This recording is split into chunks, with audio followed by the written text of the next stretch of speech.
Welcome to Strip Cover Lit, where we squeeze the bigger picture out of literature. I am Adrian Ford. And I'm Dalton Gentry. And we are here for the first part in a 4-part read-along series as we go through Adjustment Day by Chuck Palahniuk. This week we're hitting pages 1 through 104. That is a very nice cover. Is that what mine's got? Isn't that pretty? Mine's got. It is it's nice the blue cover with the gold trim. Yeah. Isn't that nice? It is nice. It's very nice. The reading, however, how did that go, Dalton? We're going to get to that. Can you recap what's happened so far? I am going to with the best of my ability. Basically what's going on, the first 104 chapters here, you have about 1 billion characters. 104 pages. Did I say 104 chapters? Yes, That's a lot of chapters. Okay, you have about 1 billion characters going on right now. Although this does feel like 104 chapters with all the billion characters that have It is hard to keep track of what's going on. Essentially, the government is getting ready to declare some form of war declaration. They're going to reenact the draft. And they're basically going to kill off all able-bodied young men.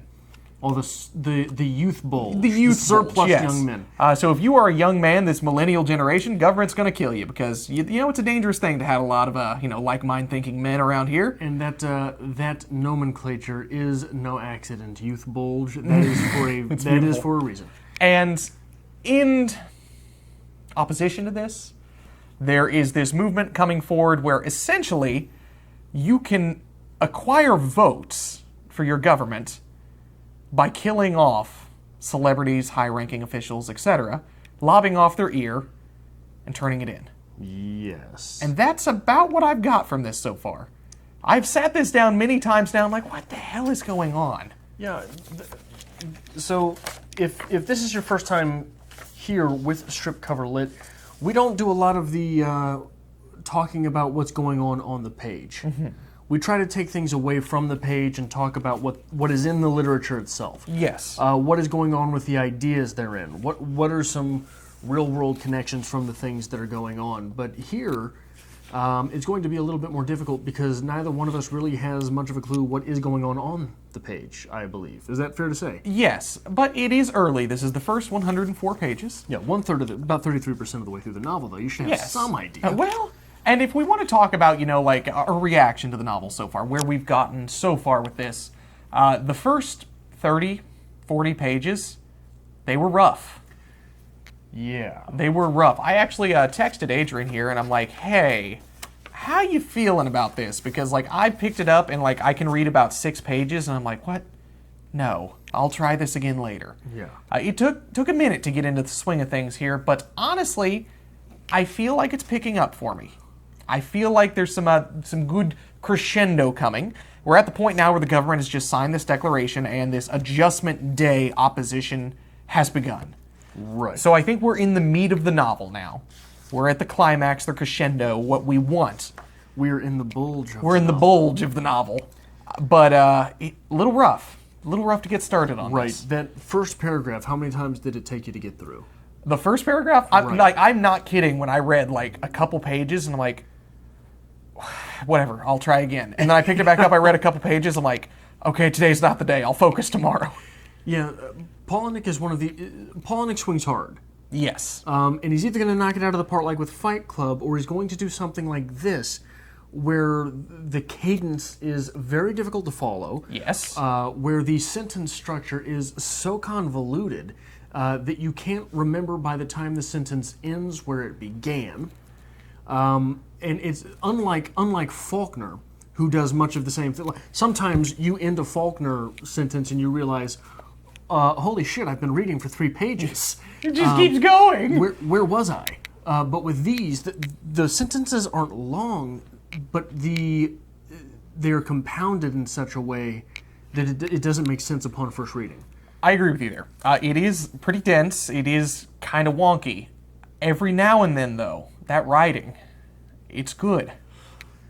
I will say there is far less of that in this novel than any Palahniuk that I have read, and I think it is for a reason. But I would like to read that opening paragraph. Oh, please do. How long has it been since you've looked at that opening paragraph? Oh, 3-4 days probably. Would you read it out loud? Sure, let me start just a through cold that. read, go, right? Okay.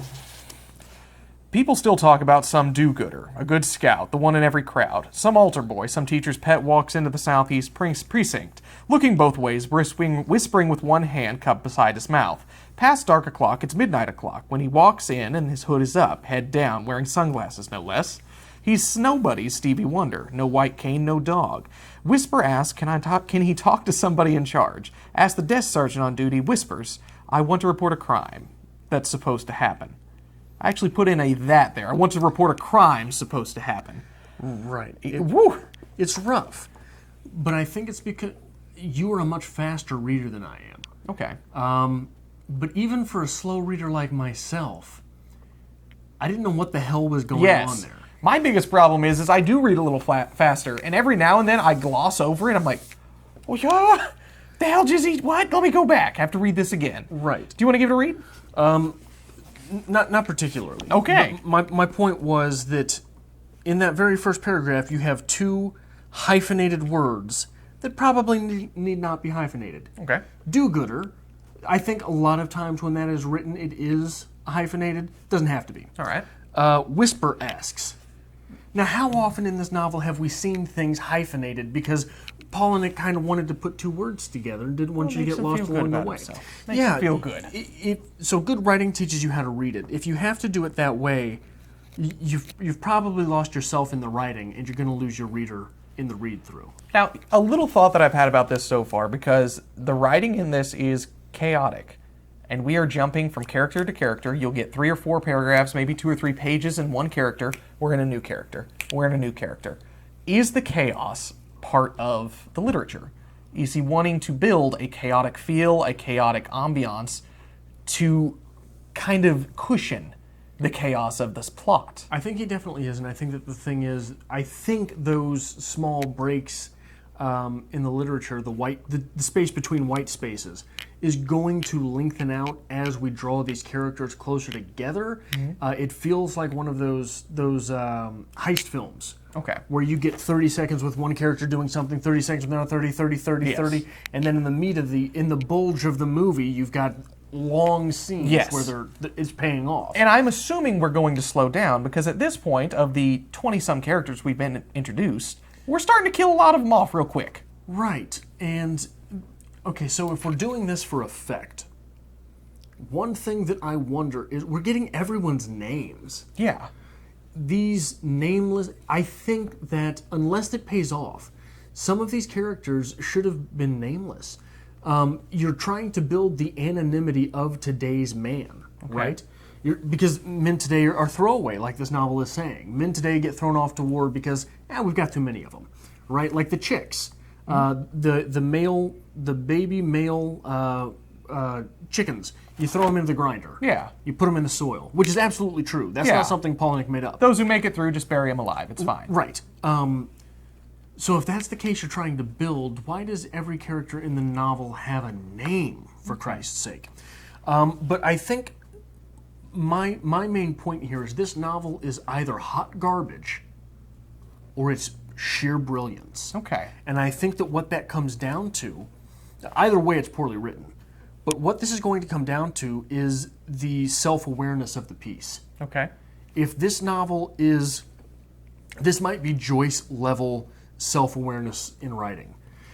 This might be Palahniuk satirizing Palahniuk. Okay. This really became apparent to me in the scene where Brawley, the Professor Brawley, gets killed by Jamal and Keyshawn. That character is so mustache-twirling, blank evil. Yes. That there's no way a writer the ilk of Palahniuk had put him on the page to be more than that. Okay. Now, just before we get into much more about this, we do enjoy Palahniuk. Fight Club is one of our highest rated books on this channel. And I've read a few other Palahniuk books. I've read Lullaby. I've attempted Haunted. That went horribly. I passed out. And I have read a little bit of Choke. I have Pygmy, and I looked at it. I'm like, I'm not reading this right now. See, I'm at the point where I think I might have to concede. I might not be a fan of Palahniuk. I might be a fan of Fight Club. Okay. So it is going to be interesting to see where this goes, to see if Palahniuk can really pull this one off here. At what point, so far in the first 104 pages, did it captivate you? Because you did say this might be brilliant. At what point was that turnaround? At what point did you say, okay, I'm into this now? There's the scene where Brawley gets killed. There's the scene where the hyper-feminist professor shows up at the guy who's burning down the school. I can't remember all these names, I'm sorry. It's hard. The guy's burning down the schools, and the hyper-feminist professor shows up. And then there's a small moment on 85 where we get this. His son said, "Dad, Dr. Steiger de Soto is on the other line." The beep interrupted. His son said, "Dad, I love you. See you after the war." And the connection was dead. And Dawson thought of the famous Talbot book, "We must kill those who would have us kill one another." We must kill those who would have us kill one another. Are the feminists behind all of this? Could be.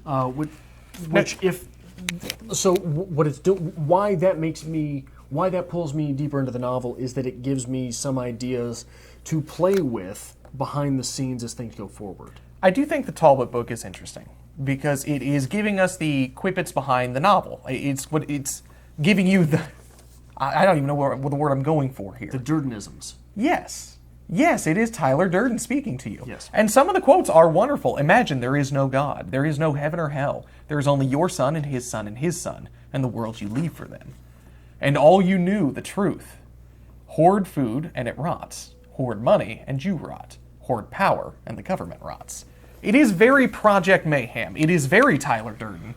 But some of them are off the wall crazy. Yes. Right? But with any movement in this degree, I think you have to be a little off the wall crazy here. Well, and I think that so very much the self-awareness of this novel is going to come down to the fact, is Palahniuk aware that he's writing Tyler Durden? Okay. Because Talbot Reynolds is Tyler Durden.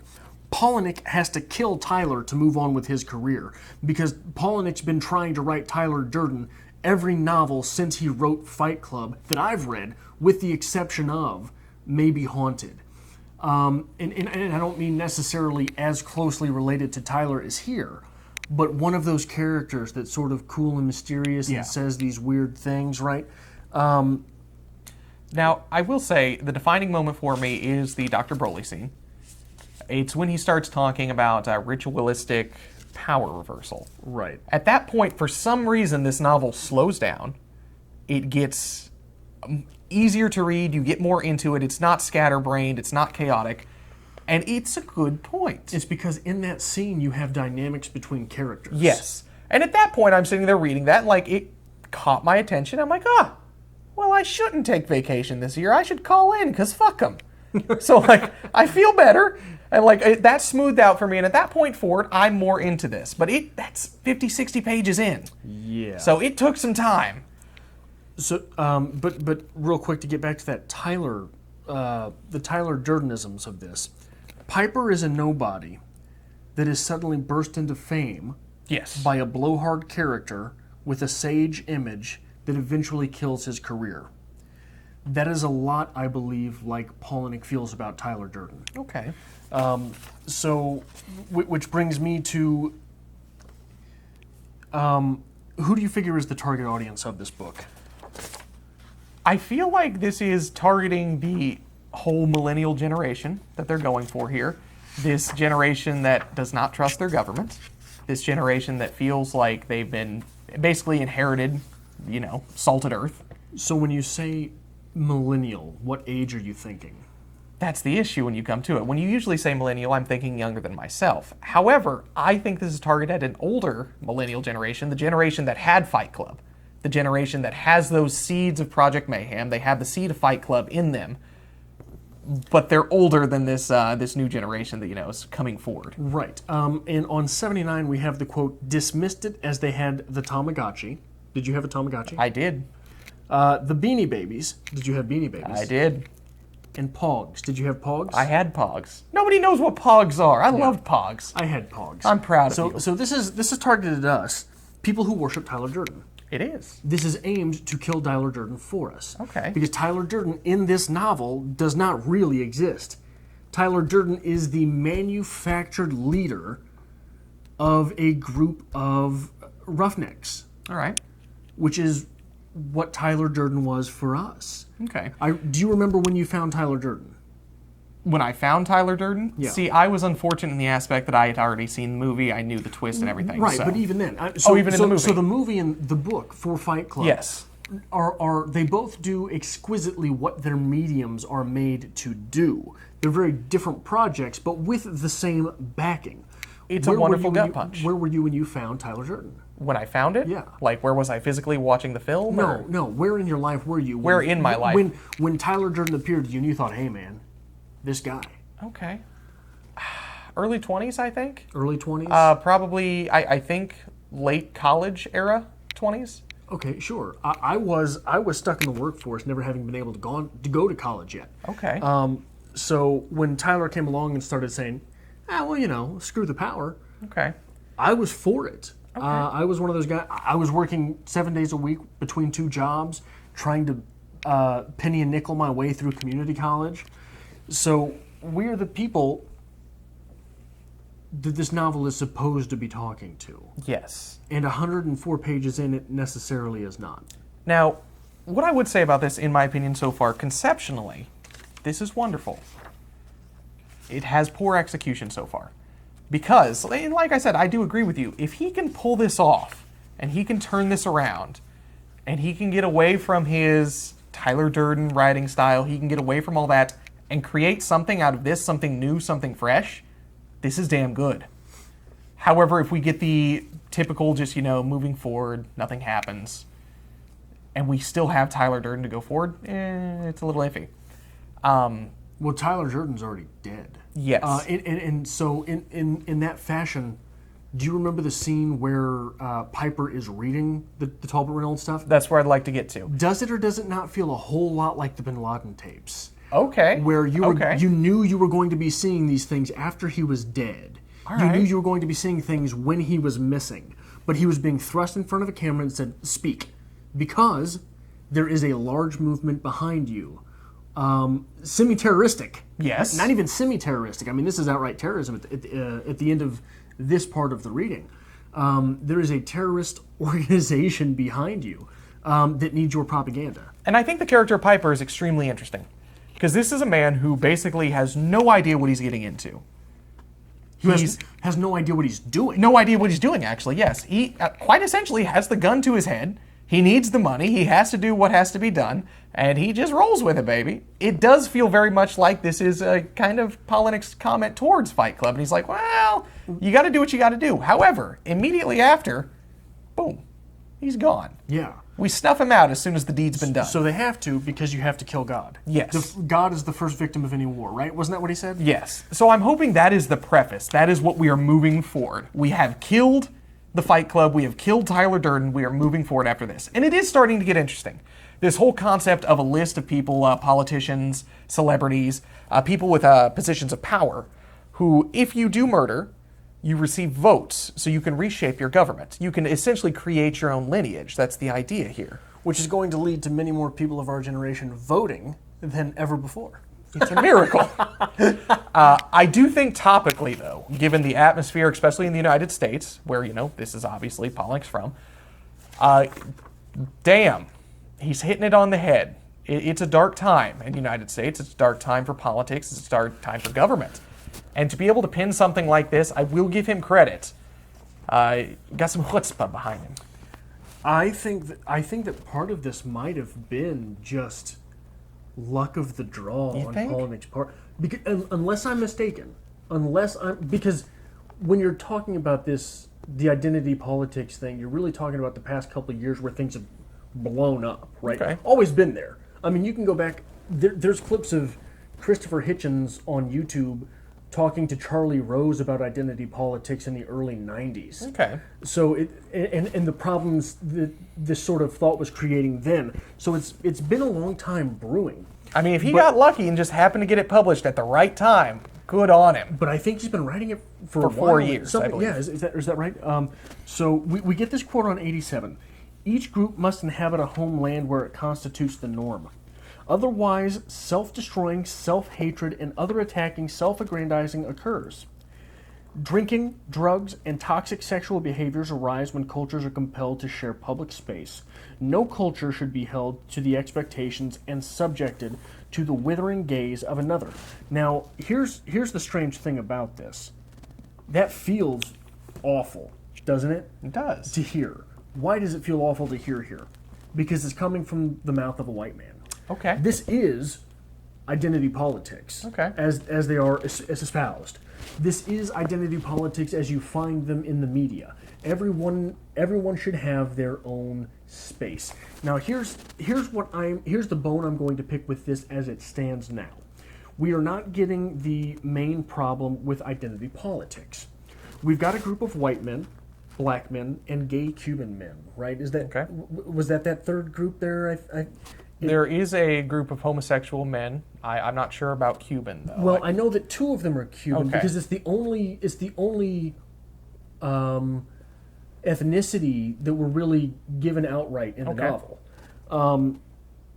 So we've got these groups, and you mean to tell me that none of these black men are gay? Okay. You mean to tell me that none of those white guys have a problem with that dude that has a swastika on his neck? Okay. And you mean to tell me that you have an entire lineage of just Cuban gay men who agree on everything? This is the problem with identity politics. Okay. Is that we keep being fractioned down into... So I'm for the standard set by the individual. The ultimate minority is always the individual, so you have to stand up for the rights of the individual. That's where the rights of the group sort of go astray. If I stood up and I said, white men really like going to the gym, what would you say? I don't like going to the gym. White men really enjoy NFL football. I watched a game a year. Right, so no one can speak for an entire group. Okay. So that's what we have. That's the problem with what's going on here is there seems to be no dissension within the ranks of these groups. Okay.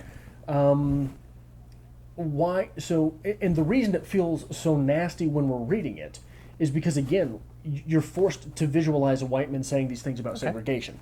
But when these things are said about segregation from another voice, the world we live in makes them feel not so grimy. Okay. I do think it's back and forth. I mean, I think some of Palahniuk's shots are a little misfired, but some of them are just spot on in this. And I think that's a good thing. I have this here. This is on 55. Toe the line, follow the straight and narrow, and no one cares if you live or die.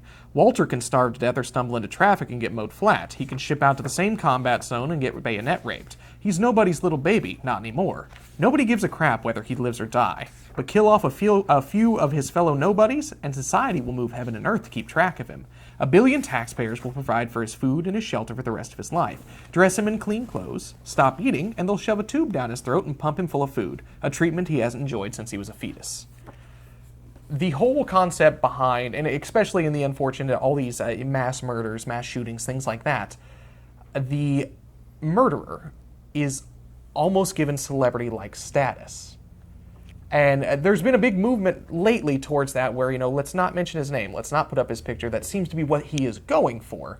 Let's take that away. So Palahniuk is hitting on levels here. He is making good points. I don't know. So far it's not bad. It's not great, it's not bad. Well, it starts miserably. It is miserable to start with, but I do think it is improving, and I am looking forward to reading the next group of this. Yeah, but what I wonder for myself as a reader, is this getting better because we're getting more of a ground level look at Project Mayhem? It does feel very Project Mayhem to me. It really does. That's the problem with this. Do I want to read a novel about Project Mayhem? No. Do I want to read a novel about Project Mayhem? Yeah, kind of. Do I want to read another Tyler Durden? Yeah, am I in love with Chuck Palahniuk? Am I in love with Tyler Durden? Is that what I'm wanting from this? Or do I want him to move forward from this? Right. Like, it's 50-50 how this is going to go. Yeah, it really is difficult to talk about. But again, here, listen to this excerpt. And this is a bit of a lengthy thing, so I might be reading for a while. With its blue-black cover, the book stood out like a shaved head, too large to be hidden in a pocket. With its title embossed in gold, it badged the men carrying it on the street and reading it on the bus, branded them heroes. Here was reading as a covert act of revolution, carried out in plain sight, but recognized as such only by other men with the book. If, for instance, a patrolman stopped a man for speeding and saw the book resting on the seat beside the driver, no ticket was issued. If a woman noticed a man reading the book and asked about it, when the man refused to describe it, he was instantly more attractive in her eyes. As Dr. Brawley explained it, every youth bulge had a text. It had a book to justify the actions its men must take. The conquistadors had the Bible, Mao's army had the Book of Quotations, the Nazis had Mein Kampf, and just as American radicals had Saul Alinsky.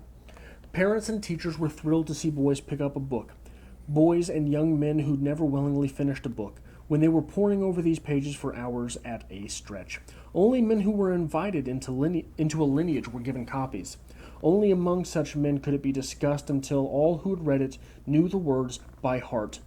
To read it in public served as an openly brazen political act.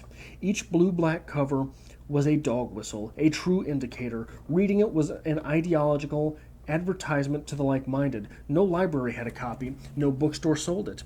This book was by Talbot Reynolds.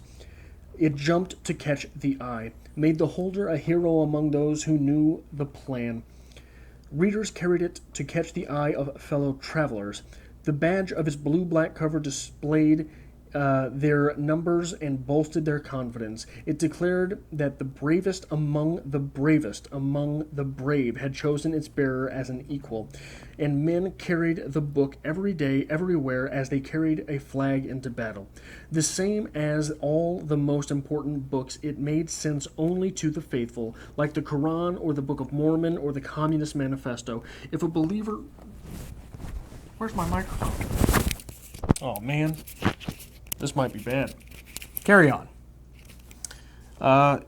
If a non-believer were to open a copy, she would be puzzled. She.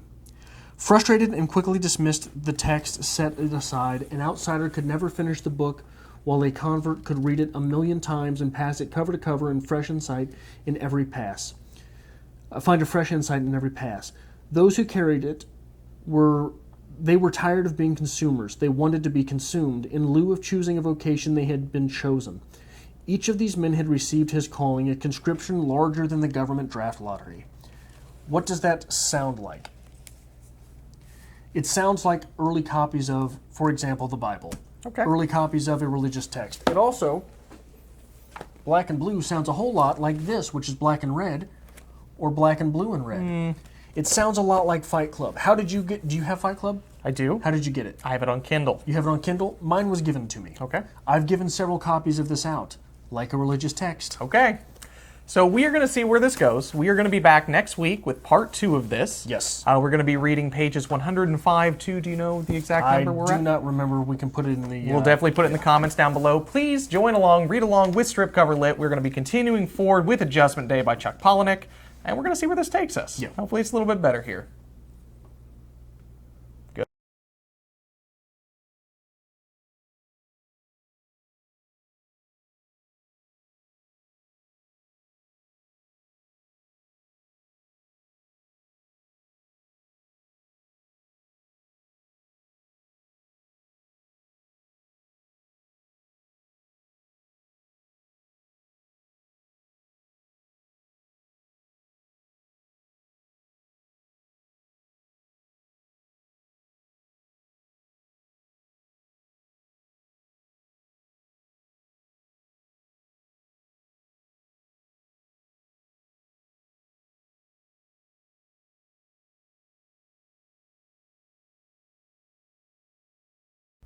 All right.